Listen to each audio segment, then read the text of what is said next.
Chapter 3 The Letters from No One. The escape of the Brazilian boa constrictor earned Harry his longest ever punishment.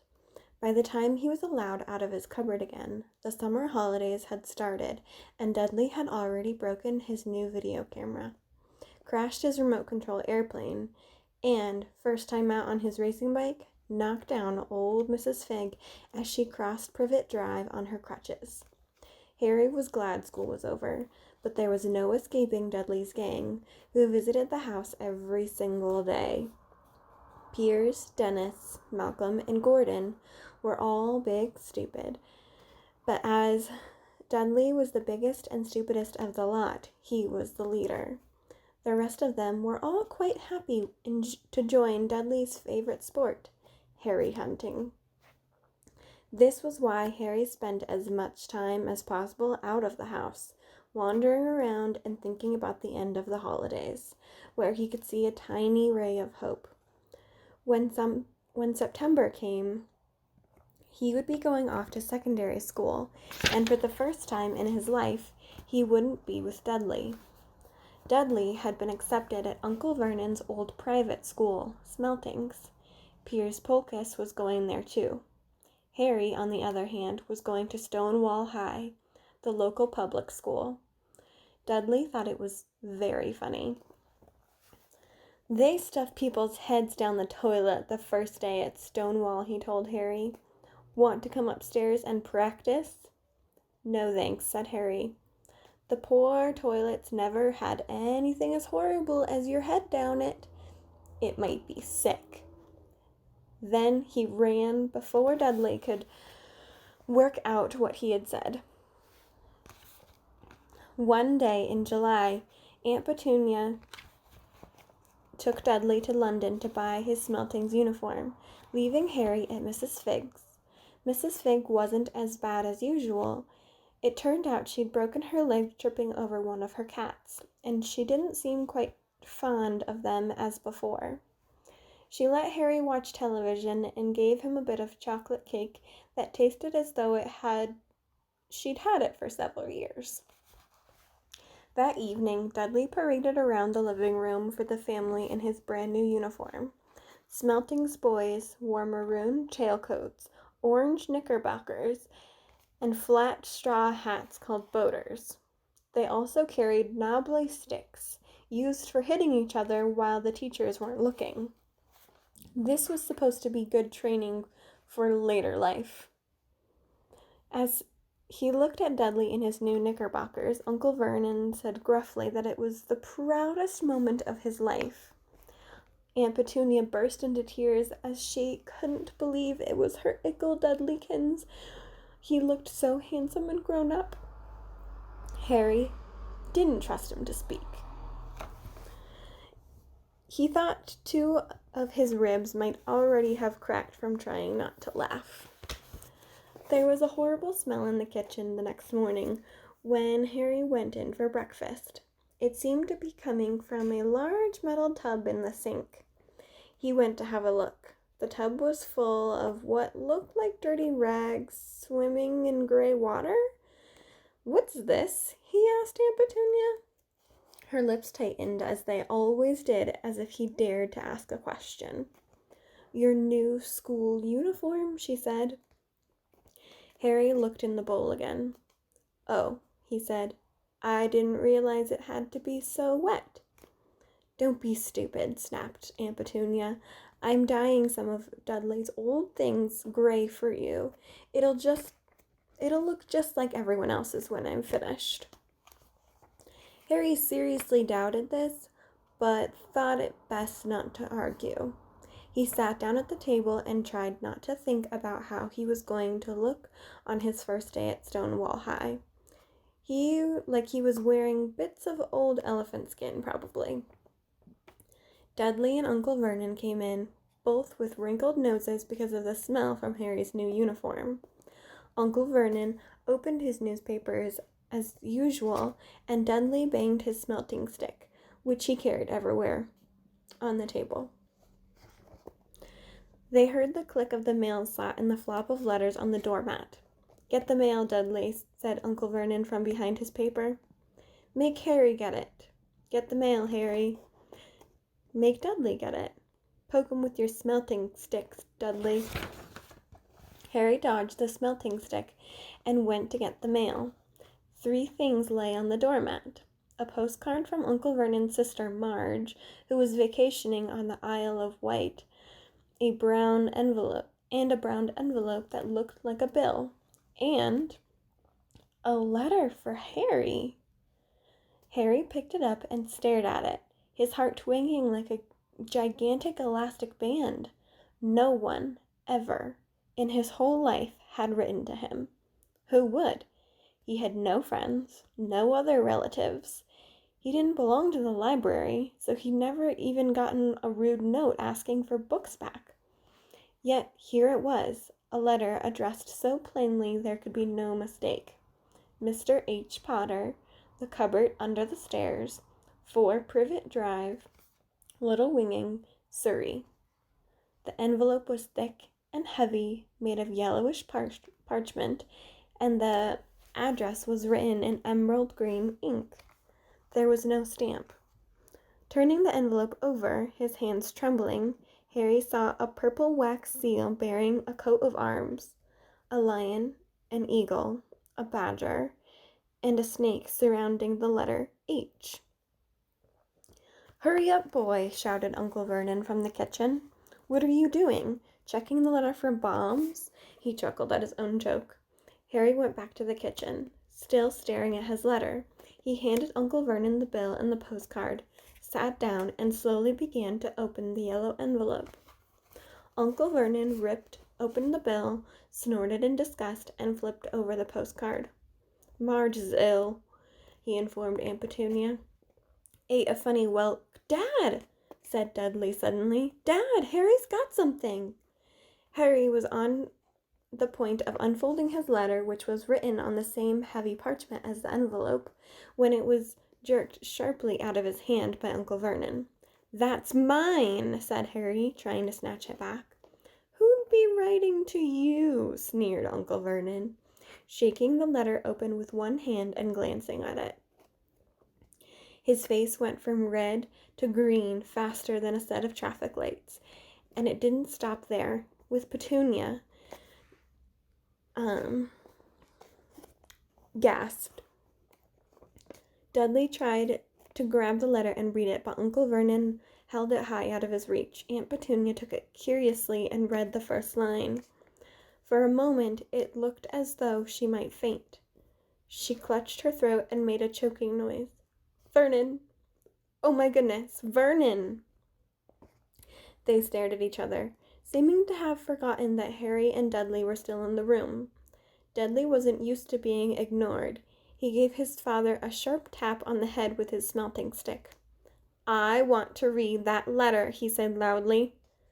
"I want to read it," said Harry furiously, "and it's mine." "Get out, both of you," croaked Uncle Vernon, stuffing the letter back inside its envelope. Harry didn't move. "I want my letter," he shouted. "Let me see it," demanded Dudley. "Out!" roared Uncle Vernon, and he took both Harry and Dudley by the scruffs of their necks and threw them into the hall, slamming the kitchen door behind them. Harry and Dudley promptly had a furious but silent fight over who would listen at the keyhole. Dudley won, so Harry, his glasses dangling from one ear, lay flat on his stomach to listen at the crack between the door and the floor. "Vernon," Aunt Petunia was saying in a quivering voice, "look at the address. How could they possibly know where he sleeps? You don't think they're watching the house?" "Watching, spying, might be following us," muttered Uncle Vernon wildly. "But what should we do, Vernon? Should we write back? Tell them we don't want?" Harry could see Uncle Vernon's shiny black shoes pacing up and down the kitchen. "No," he said finally. "No, we'll ignore it. If they don't get an answer, yes, that's best. We won't do anything." "But I'm not having one in the house, Petunia. Didn't we swear when we took him in we'd stamp out that dangerous nonsense?" That evening, when he got back from work, Uncle Vernon did something he'd never done before. he visited Harry in his cupboard. "Where's my letter?" said Harry. The moment Uncle Vernon had squeezed through the door. "Who's writing to me?" "No one. It was addressed to you by mistake," said Uncle Vernon shortly. "I have burned it." "It was not a mistake," said Harry angrily. "It had my cupboard on it." "Silence!" yelled Uncle Vernon, and a couple of spiders fell from the ceiling. He took a few deep breaths and then forced his face into a smile which looked quite painful. "Yes, Harry, about this cupboard. Your aunt and I have been thinking. You're really getting a bit big for it. We think it might be nice for you if you moved into Dudley's second bedroom." "Why?" said Harry. "Don't ask questions," snapped his uncle. "Take this step upstairs now." The Dursleys' house had 4 bedrooms. One for Uncle Vernon and Aunt Petunia, one for visitors, usually Uncle Vernon's sister Marge, and one for Dudley for where he slept, and one where Dudley kept all the toys and things that wouldn't fit in his first bedroom. It only took Harry one trip upstairs to move everything he owned from the cupboard to his room. He sat down on the bed and stared around him. Nearly everything in here was broken. The month-old video camera was laying on top of a small working tank Dudley had once driven over the next-door neighbor's dog. In the corner was Dudley's first ever television set, which he'd put his foot through when his favorite program had been canceled. There was a large birdcage, which had once held a parrot that Dudley had swapped at school for a real air rifle, which was up on the shelf with the end all bent because Dudley had sat on it. Other shelves were full of books. They were the only things in the room that looked as though they had never been touched. From downstairs came the sound of Dudley bawling at his mother. "I don't want him in there. I need that room. Make him get out." Harry sighed and stretched on the bed. Yesterday, he'd have given up anything to be in here. Today, he'd rather be back in his cupboard with that letter than up here without it. Next morning at breakfast, everyone was rather quiet. Dudley was in shock. He screamed, whacked his father with his smelting stick, been sick on purpose, kicked his mother, and thrown his tortoise through the greenhorse roof. And he still didn't have his room back. Harry was thinking about this time yesterday and bitterly wishing he'd opened that letter in the hall. Uncle Vernon and Aunt Petunia kept looking at each other darkly. When the mail arrived, Uncle Vernon, who seemed to be trying to be nice to Harry, made Dudley go and get it. They heard him banging things with his smelting stick all the way down the hall. Then he shouted, "There's another one! Mr. H. Potter, the smallest bedroom, 4 Privet Drive." With a strangled cry, Uncle Vernon leapt from his seat and ran down the hall, Harry right behind him. Uncle Vernon had to wrestle Dudley to the ground to get the letter from him, which was made difficult by the fact that Harry had grabbed Uncle Vernon around the neck from behind. After a minute of confusing fighting in which everyone got hit by a lot of smelting stick, Uncle Vernon straightened up, gasping for breath, with Harry's letter clutched in his hand. "Go to your cupboard, your room," he wheezed at Harry. "Dudley, go, just go." Harry walked around and around his new room.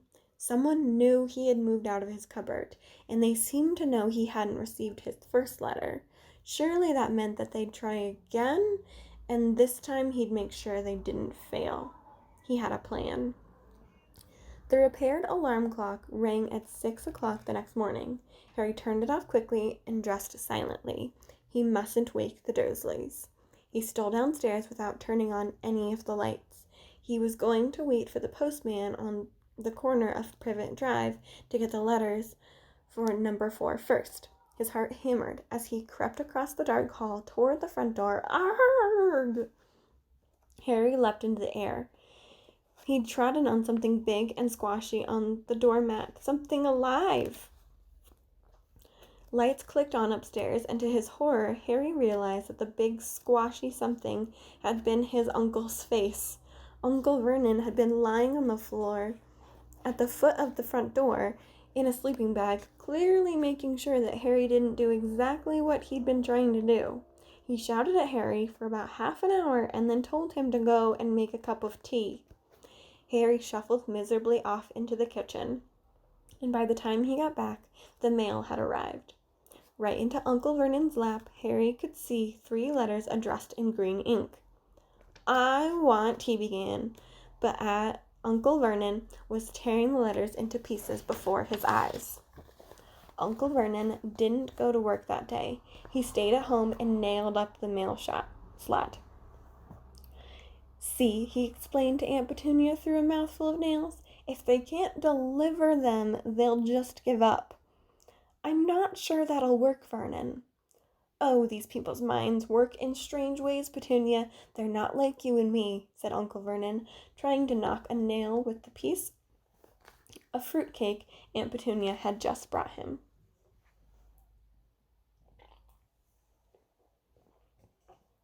On Friday, no less than 12 letters arrived for Harry. As they couldn't go through the mail slot, they had been pushed under the door, slotted through the sides, and a few even forced through a small window in the downstairs bathroom. Uncle Vernon stayed at home again. After burning all the letters, he got out a hammer and nails and boarded up the cracks around the front door and back doors so no one could get out. He hummed "Tiptoe Through the Tulips" as he worked, and jumped at small noises. On Saturday, things began to get out of hand. 24 letters to Harry found their way into the house, rolled up and hidden in each side of the 24 eggs that their very confused milkman had handed Aunt Petunia through the living room window, while Uncle Vernon made furious telephone calls to the post office and the dairy, trying to find someone to complain to. Aunt Petunia shredded the letters in her food processor. "Who on earth wants to talk to you this badly?" Dudley asked Harry in amazement. On Sunday morning, Uncle Vernon sat down at the breakfast table looking tired, but rather ill, but happy. "No post on Sundays," he reminded them cheerfully as he spread marmalade on his newspapers. "No damn letters today." Something came whizzing down the kitchen chimney as he spoke, and caught him sharply on the back of the head. Next moment, 30 or 40 letters came pelting out of the fireplace like bullets. The Dursleys ducked, but Harry leapt into the air, trying to catch one. "Out! Out!" Uncle Vernon seized Harry around the waist and threw him into the hall. When Aunt Petunia and Dudley had run out with their arms over their faces, Uncle Vernon slammed the door shut. They could hear the letters still screaming into the room, bouncing off the walls and the floors. "That does it," said Uncle Vernon, trying to speak calmly, but pulling great tufts out of his mustache at the same time. "I want you all back here in 5 minutes, ready to leave. We're going away. Just pack some clothes, no arguments." He looked so dangerous with half his mustache missing that no one dared to argue. 10 minutes later, they had wrenched their way through the boarded-up doors and were in the car, speeding toward the highway. Dudley was sniffling in the back seat. His father had hit him around the head for holding them up when he tried to pack his television, VCR, and computer in his sports bag. They drove, and they drove. Even Aunt Petunia didn't dare ask where they were going.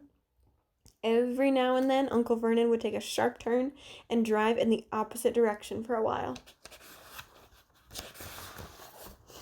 Shake 'em off," he would mutter whenever he did this. They didn't stop to eat or drink all day. By nightfall, Dudley was howling. He had never had such a bad day in his life. He was hungry. He'd missed 5 television programs he'd wanted to see, and he'd never gone so long without blowing up an alien on his computer. Uncle Vernon stopped at the last outside a gloomy-looking hotel on the outskirts of a big city. Dudley and Harry shared a room with twin beds and damp, musty sheets. Dudley snored, but Harry stayed awake, sitting on the windowsill, staring down at the lights of the passing cars and wondering. They ate stale cornflakes and cold tinned tomatoes on toast for breakfast the next day. They had just finished when the owner of the hotel came over to their table. "Excuse me, but is one of you Mr. H. Potter?